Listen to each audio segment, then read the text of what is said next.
نحمدہ ونصلی علی رسولہ الکریم اما بعد۔ ہیپی لائف چینل کے معزز سامعین و ناظرین اور امت محمدیہ کی مقدس ماؤں بہنوں اور بیٹیوں، السلام علیکم ورحمۃ اللہ وبرکاتہ۔ امید کرتا ہوں کہ آپ جہاں پر بھی ہوں گے اللہ کے فضل و کرم سے خیریت سے ہوں گے، اور دعا گو ہوں کہ اللہ تبارک و تعالی آپ کو دینی اسلام کے ساتھ صحت و سلامتی والی، پیار و محبت والی اور پاکیزہ لائف اور زندگی عطا فرما کر زندگی بھر آپ کو کسی کا محتاج نہ فرمائے، آمین۔ پیارے سامعین و ناظرین، جیسا کہ آپ کے علم میں ہے، ربیع-ال-Awwal کا مبارک مہینہ جاری اور ساری ہے، بہت ہی مبارک، عظمت والا، شان شوکت والا، عرفہ اور اعلیٰ اور بڑے مقام اور مرتبے والا مہینہ ہے۔ اس مہینے کی مناسبت سے میں بہت سارے عظیم قسم کے وظائف، اعلیٰ قسم کے گفٹ، ہدیہ اور تحفے آپ کی خدمت میں پیش کر چکا ہوں، خاص کر درود شریف کے حوالے سے، چونکہ یہ ایک ایسا مہینہ ہے، میں اس کو تجدید عہد کا مہینہ کہتا ہوں کہ ہم عہد کریں، یا اللہ اس سے پہلے جو بھی زندگی گزر گئی، غفلت میں گزر گئی، گناہوں میں گزر گئی، گناہوں میں لت پت رہے، آپ کے احکامات کو پس سے پش ڈالا، پیارے حبیب کی سنتوں کو اپنے پاؤں سے رونتے رہے، یا اللہ آج عہد کرتے ہیں، ہمیں معاف فرما، صدق کے دل سے توبہ کرتے ہیں، آئندہ کی زندگی ہم آپ کے احکامات اور پیارے آقا جناب محمد الرسول اللہ صلی اللہ علیہ وسلم کے فرامین اور مبارک اور نورانی سنتوں کے مطابق خود بھی زندگی بسر کریں گے، اپنے اہل و عیال اور بیوی بچوں کو وہ اس کی تاکید کریں گے۔ مجھے بہت سارے لوگ نا مال و اسباب کے لیے، رزق کے لیے، رزق میں کشادگی کے لیے، بندش کے حوالے سے، ٹھیک ہے، جاب اور ملازمت کے حوالے سے، کاروبار نہیں چلتا، یہ کاروبار ٹھپ ہو گئے، بند ہو گئے، کاروبار ختم ہو گئے، ٹھیک ہے، اس حوالے سے اولاد نافرمان ہے، اولاد سرے سے ہی نہیں ہے، 8 سال 10 سال شادیوں کے ہو گئے ہیں، یا رشتے نہیں ملتے، یہ تمام وہ صورتحال ہیں جو سب سے زیادہ لوگ مجھے لکھتے ہیں۔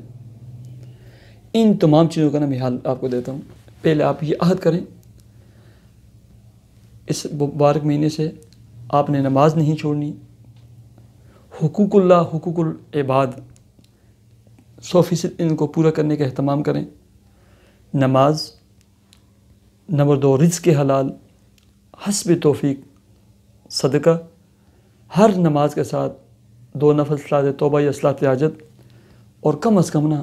5-7 منٹ دعا، اللہ رب العزت کے ساتھ دعا کے ذریعے راز و نیاز کا تعلق، ٹھیک ہے، 2 کام کریں بس۔ پہلے میں آپ کی خدمت میں نا ایک اور ہدیہ اور گفٹ، ایک دعا اور ایک درود شریف پیش کر چکا ہوں۔ اس مبارک مہینے کی مناسبت سے یہ دوسرا آپ کے لیے ہدیہ اور گفٹ ہے، ٹھیک ہے،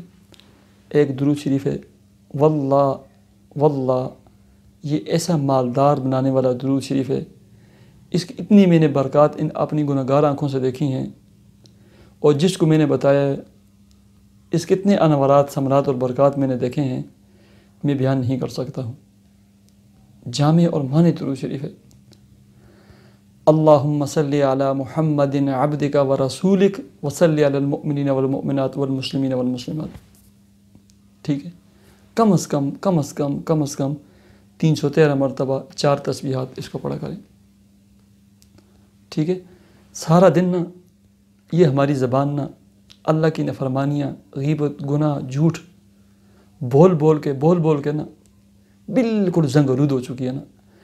اس زبان کو نا اس درود شریف کے ساتھ معطر کریں، ٹھیک ہے، تھکائیں اس زبان کو، جو جھوٹ بول کر ابھی تک نہیں تھکی، اس کو درود شریف پڑھ کر تھکائیں اس کو۔ دوسرے نمبر پر نا اسم اعظم کی دعا ہے، ہر نماز کے اندر بھی مانگیں، نماز کے بعد کم از کم 3 یا 7 دفعہ اس دعا کو پڑھیں۔ ابو داؤد شریف میں ہے، حضرت بریدہ رضی اللہ تعالیٰ عنہ فرماتے ہیں، مختلف طرق سے، مختلف طریقوں سے، کہ ایک دم پیارے آقا مسجد میں داخل ہوئے، ایک شخص نماز کے بعد دعا مانگ رہا تھا، یا ایک شخص بیٹھے ہوئے دعا مانگ رہا تھا، سمع رسول اللہ صلی اللہ علیہ وسلم رجلاً، کہ اللہ کے رسول نے ایک شخص کو سنا، یقول، وہ کہہ رہا تھا، یہ جو دعا ہے نا، اللہم انی اسألک بِأَنِّي أَشْهَدُ أَنَّكَ أَنْتَ اللَّهُ لَا إِلَهَ إِلَّا أَنْتَ الْأَحَدُ الصَّمَدُ الَّذِي لَمْ يَلِدْ وَلَمْ يُولَدْ وَلَمْ يَكُنْ لَهُ كُفُوًا أَحَدٌ۔ اتنا مزہ آتا ہے اس دعا کو پڑھنے میں، اتنا لطف آتا ہے نا، میں آپ کو کیا بتاؤں۔ اللہم انی اسألک بأنی اشہد انک انت اللہ لا الہ الا انت الاحد الصمد الذی لم یلد ولم یولد ولم یکن لہ کفوا احد۔ اس کے بعد اللہ کے رسول صلی اللہ علیہ وسلم نے فرمایا اذا سئل به اعطى واذا دعی به اجاب، کہ اے شخص، اور اس میں یہ بھی بعض روایات میں آتا ہے کہ اس شخص نے اللہ کے اسم اعظم کے ساتھ دعا مانگی ہے، کہ اس شخص نے اللہ کے اس اسم اعظم کے ساتھ دعا مانگی ہے کہ جو بھی دعا مانگتے ہیں اللہ قبول کرتے ہیں، جس چیز کا سوال کرتے ہیں اللہ وہ عطا کرتے ہیں۔ یہ دعا کام کریں بس، یہ دعا کم از کم نماز کے اندر ایک دفعہ، نماز کے بعد 3 یا 7 دفعہ بھلے کاغذ پر دیکھ کر پڑھیں، اور یہ درود شریف۔ اللہ تبارک و تعالیٰ آپ کی ہر مشکل کو، ہر پریشانی کو، ہر بیماری کو، ہر الجھن کو اپنے فضل و کرم سے دور فرمائے۔ مجھے اجازت دیجیے، اللہ حافظ۔